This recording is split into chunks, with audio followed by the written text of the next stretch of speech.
Pulivendula MLA YS Jaganmohan Reddy గారి పర్యటన అంటే ఈ నెల 31వ తారీఖు నెల్లూరు జైల్లో ఉన్నటువంటి ప్రస్తుతం రిమాండ్ ఖైదీగా ఉన్న కాకాని గోవర్ధన్ రెడ్డి గారిని పరామర్శించడానికి ఈ నెల 31వ తారీఖు పర్యటన ఖరారు చేసుకోవడం అయితే జరిగింది. అయితే ఈ పర్యటనకు సంబంధించి ఆంక్షలు విధిస్తున్నారు. కూటమి ప్రభుత్వం ప్రజల్లో జగన్మోహన్ రెడ్డి గారికి వస్తున్నటువంటి జనాదరణ చూసి భయపడుతుంది. ఈ విధంగా పరిమితులు పెట్టడం ఎంతవరకు సమంజసం అని చెప్పేసి మాజీ ఎంపీ గోరంట్ల మాధవ్ మీడియా ముఖంగా మాట్లాడుతున్నారు. అయితే ఇదే అంశానికి సంబంధించి మరిన్ని విషయాలు తెలుసుకోవడానికి మనతో ఉన్నారు సోషల్ యాక్టివిస్ట్ శ్రీలీల గారు. మేడం నమస్కారం అండి. నమస్తే అండి. గోరంట్ల మాధవ్ గారు ఈ రోజు మీడియాతో మాట్లాడుతూ జగన్మోహన్ రెడ్డి గారి ప్రతి పర్యటనకి ఆంక్షలు విధిస్తుంది కూటమి ప్రభుత్వం అని కొంచెం ఆయన పరుష పదజాలం అయితే వినియోగించడం జరుగుతుంది. నారా లోకేష్ గారి మీద వీళ్ళందరి కనుసన్నలో కూటమి ప్రభుత్వం పనిచేస్తుందని చెప్పేసి ఏమంటారు? గోరంట్ల మాధవ్ అంటే ఎవరికైనా గుర్తొచ్చిద్దా అంటే కాదు. మరి ఇతని గురించి చెప్పుకోవాలంటే ఏం పేరు పెడితే అతను కరెక్ట్ గా ప్రజలందరూ కూడా పిలుచుకుంటున్నారంటే తారు డబ్బా అని పిలుచుకుంటున్నారు. మరి అదే విధంగా వాట్సాప్ గవర్నెన్స్, ఇతను పరిచయం చేసిన వాట్సాప్ గవర్నెన్స్, బట్టలు లేకుండా ఆడవాళ్ళకి ఫోన్ కాల్స్ చేయటం, ఒక నీచమైన చరిత్ర ఉన్న గోరంట్ల మాధవ్ ఒక నీచమైన ఆయన బ్రతుక్కి ఈ రోజున నారా లోకేష్ గారిని గురించి అదే విధంగా కూటమి ప్రభుత్వం గురించి మాట్లాడే హక్కు గాని అర్హత గాని ఉందా? నిజంగా అంటే ఈయనేదో తోలు వలిచి డప్పు కడతారంటున్నారు. లేదు, నీ తోలు వలిచి చెప్పులు కుట్టించి నిన్నే కొడతారు అంటున్నారు. నిజంగా చెప్పాలంటే ఈ రోజున నిజంగా ఆయన మాట్లాడే మాటలు కొంచెం ఏమంటారు, బుద్ధి బుర్ర ఉందా కొంచెం అన్న అతనికి? అవి ఉండే మాట్లాడుతున్నాడా? బుద్ధి అనేది ఉంటే ఇలా మాట్లాడు అనేది మాత్రం క్లియర్ గా అర్థమవుతుంది. ఏంటి, జగన్మోహన్ రెడ్డిని ఎగరనివ్వట్లేదు, ఆయన కూర్చోనివ్వట్లేదు, నుంచోనివ్వట్లేదు, ఎవరికి చెప్పకుండా బుర్రు పెట్టలాగా తుర్రుమని ఎగిరిపోతున్నాడు ఎలహంకాకి. ఎప్పుడో మళ్ళీ తుర్రుమని ఎగురుకుంటా వస్తున్నాడు తాడేపల్లి ప్యాలెస్ కి. ఎవరు చెప్తున్నారు ఆయనకి? ఎవరు చెప్తే వింటాడు? మరి ఆ గోరంట్ల మాధవ్ ఏమన్నా చెప్తుంటే ఆయన వినకుండా వెళుతున్నాడో ఏమో ఎవరికి తెలియదు. కానీ ఈ రోజున ఈయన మాట్లాడిన ప్రెస్ మీట్ వింటే గనక నిజంగా గోరంట్ల మాధవ్ చెప్పే ప్రతి మాటలో కూడా అతనే చెప్తున్నాడు ఆన్సర్లు కూడా. అసలు కూటమి ప్రభుత్వం ఎలాంటి చర్యలు తీసుకుంటుంది, జగన్మోహన్ రెడ్డి ఏదైనా ఒక కార్యక్రమం పెట్టినప్పుడు అంటే అతనే చెప్పాడు రౌడీ షీట్ ఓపెన్ చేస్తామంటున్నారు అని. మళ్ళీ ఏమంటున్నాడు, అతను కొన్ని చదివాడు, ఏదన్నా వాళ్ళు దొంగలు, దోపిడీదారులు, రౌడీలు, అసాంఘిక శక్తులు అయితేని. అసాంఘిక శక్తులే కదా అక్కడ వాళ్ళు సంఘ విద్రోహ శక్తులుగా ప్రవర్తిస్తున్నారు.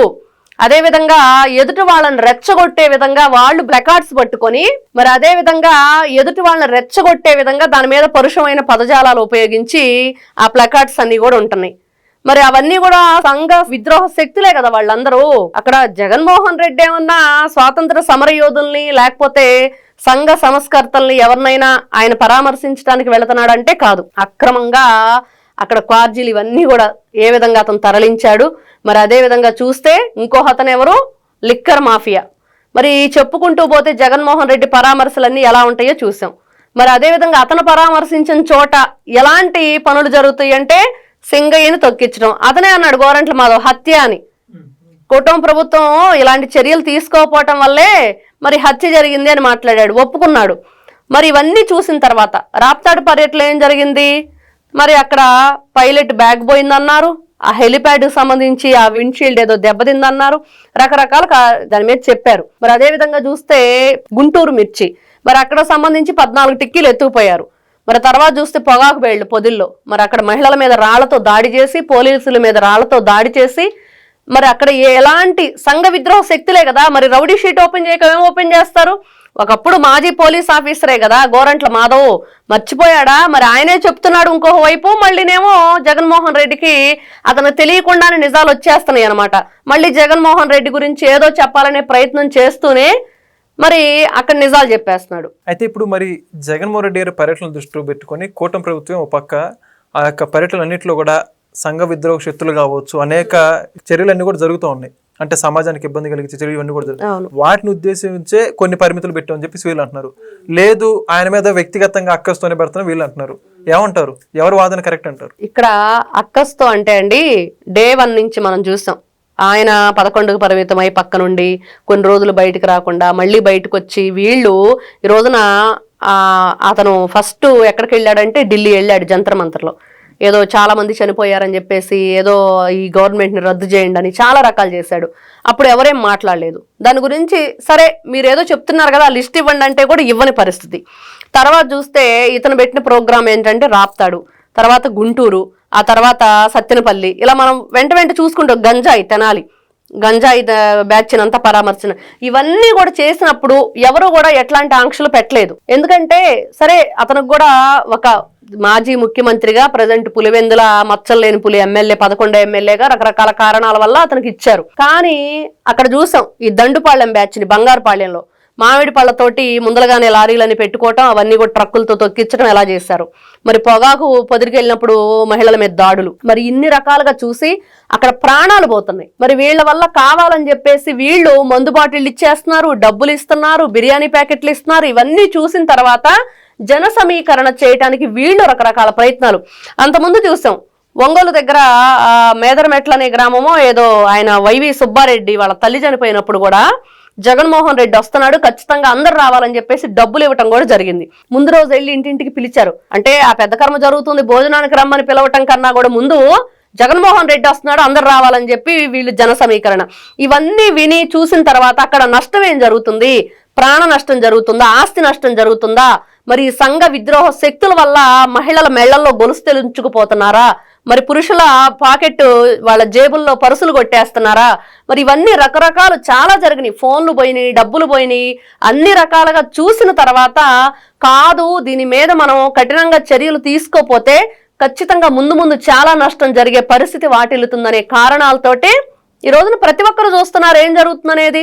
గోరంట్ల మాధవ్ కళ్ళకి ఏదైనా ప్రాబ్లం ఉంటే ఆపరేషన్ చేయించుకో, కళ్ళు సరిగ్గా లేకపోతే జగన్మోహన్ రెడ్డి చెప్పినట్లుగా నిద్రపో, అంతకంటే చేత కాకపోతే సైలెంట్ గా కూర్చో, అంతేగాని స్క్రిప్ట్ ఒకటి పెట్టుకొని ఓతగా వచ్చేసినట్లుగా నోటికి ఇష్టానుసారంగా మాట్లాడితే మాత్రం నిజంగా అసలే తారు డబ్బాలా ఉన్నావు, నిజంగా తారు డబ్బాలో ముంచి లేపుతారు ఈసారి. నిజంగా ఇతను మాట్లాడే మాటలు లోకేష్ గారి గురించి మాట్లాడటం, తోలొల్చి డోలు కడతాం అని చెప్పేసి మ్యూజిక్ వేస్తున్నాడు. ఏదైనా మ్యూజిక్ డైరెక్టర్ గా ఏదైనా ఆఫర్ వచ్చింది అనుకుంటున్నాడో మరేంటో. ఇవన్నీ విన్న తర్వాత నిజంగా ఈ రోజున వాళ్ళు చెప్తున్నట్లుగా మీరు అంటున్నారు కదా ఏదో మా మీద కక్షపూరితంగా చేస్తున్నారు, అందుకని ఎవరిని కలవనీయకుండా చేస్తున్నారని కాదు. ఇవన్నీ కారణాలు ఇన్ని రకాలుగా ఉన్నాయి. రప్ప రప్ప రప్ప నరికేస్తాం, ఇదే కదా వాళ్ళు చెప్తున్న డైలాగులు. 2029లో ఉంటే ఎవడి మీద కోపం ఉంటే వాడిని వేసేయండి రా అంటున్నాడు పేరు నాని. మరి ఇంకోవైపు చూస్తే మళ్ళీ వస్తున్నాడు బాగు చేసుకోను అని చెప్పేసి మళ్ళీ అదే పేరు నాని మాటలు. ఈ రోజున చూస్తే ఎక్కడున్నారో తెలియదు. మళ్ళీ చెప్పమ్మా ఏందో అన్నాడు, బుల్లెట్ దిగిందా లేదని. ఎవరు? అనిల్ కుమార్ యాదవ్. ఆయన ఎక్కడ ఉన్నాడో తెలియదు. ఆయన ఇప్పుడు ప్రసన్న కుమార్ రెడ్డిని పరామర్శించి జగన్మోహన్ రెడ్డి వస్తున్నాడు. అసలు ప్రసన్న కుమార్ రెడ్డి చేసింది ఏంటి? మహిళ మీద, ఒక మహిళ అంటే ఆవిడ ఒక ప్రజా ప్రతినిధిగా ఉండి నీకు వరుసకు తోబట్టు వరుస అయిన ఆవిడ, అదే విధంగా నీ మీద గెలిచిన ఆవిడ, అక్కడ ఒక గొప్ప పేరున్న వ్యక్తిని పెళ్లి చేసుకుని రాజకీయాలు అటు మామూలుగా సోషల్ వర్కర్ గా కూడా వాళ్ళు ఎన్నో విధాలుగా అంటే సోషల్ యాక్టివిటీస్ ఉన్నాయి, పేద ప్రజలకి వాళ్ళు సహాయ సహకారాలు అందిస్తున్నారు. ఇన్ని విధాలుగా గొప్ప చరిత్ర ఉన్నామని వీళ్ళు మాట్లాడిన మాటలు మహిళల పట్ల ఎంత భయంకరంగా నీచాతి నీచంగా వీళ్ళు దిగజారిపోయారనేది వీళ్ళ ప్రవర్తన. మరి అట్లాంటి వ్యక్తిని పరామర్శించడం వస్తున్నాడు ఈయన.